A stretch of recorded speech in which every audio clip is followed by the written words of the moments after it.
Meanwhile, though, back on the streets of Port-au-Prince, relief workers say there are thousands of children forced to fend for themselves right now. Even before the quake, there were an estimated 380,000 orphans in Haiti. That's according to UNICEF. And though no one knows yet exactly how many children lost their parents in the quake and are now orphaned, estimates are in the tens of thousands. Now, with Haiti's government in shambles and paperwork lost in the ruins, adoptions will be extremely difficult going forward, and some are concerned that they may not be the best long-term for these children.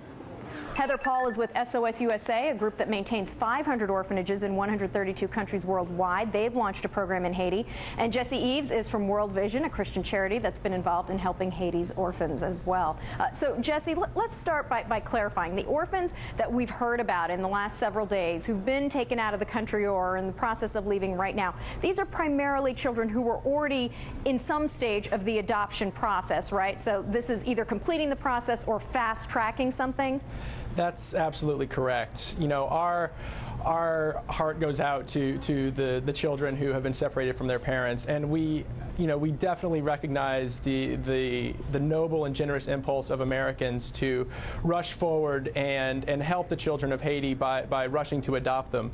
Our primary concern is that many of these children may not in fact be orphans, and so we want to ensure that adoptions that were already in the process go forward, but also that any new adoptions, that there's just a pause so that we can ensure that all children are protected and can be reunited with their parents if they're still alive. Right, and we know, Heather, UNICEF has said, I was just reading that they're saying it could take them about 2 months to get fully organized on the ground and determine which of these children truly are orphans, as Jesse was saying, and which of them might still have family members. Some of them are believed to perhaps even still have parents somewhere, but that they've been separated, or they may have extended family who want to be with them. But even for those children who don't have family, once that's determined, there are many who are now concerned that fast-tracking an adoption process for those children could be traumatizing, that perhaps culturally and for various reasons they should stay in Haiti.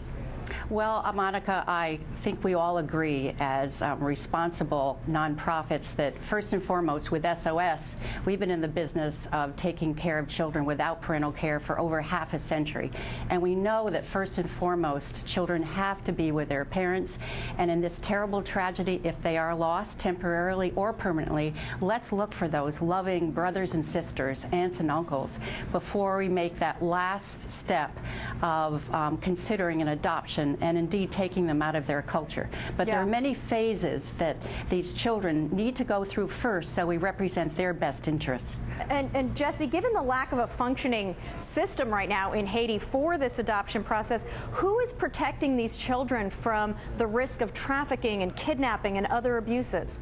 Well, right now it is organizations like World Vision and several others being coordinated by UNICEF in particular.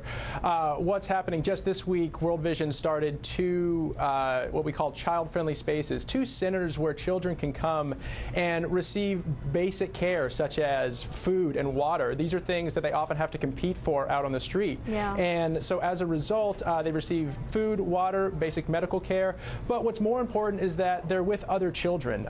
They're with staff who are trained to help them deal with the emotional trauma they've endured over the past week.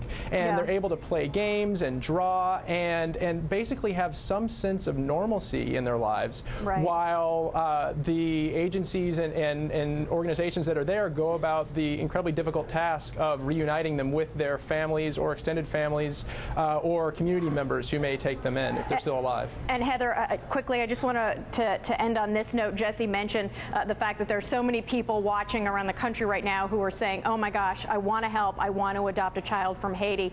But folks need to know that this is going to take time, and it will be potentially an even longer process. Typically a 2-year process, could go even longer right now as they first figure out which of these orphans truly are orphans. So people need to be patient. Right, and that's possible. We have our 2 villages in Port-au-Prince and also Cape Haitian, and hundreds of responsible professionals who are going to help to figure out in our temporary refuges outside Port-au-Prince where these children belong long term. But we will take care of them first in a kind of transitional refuge status, and we have to be be cautious. It took only minutes for these children to lose their parents, and it should take much, much longer to figure out their final fate. Well, it is heartbreaking for all of us to see the images coming back. Jesse Eves and Heather Paul, thank you for the good work that you guys are doing over there. Appreciate it. Thank you very much.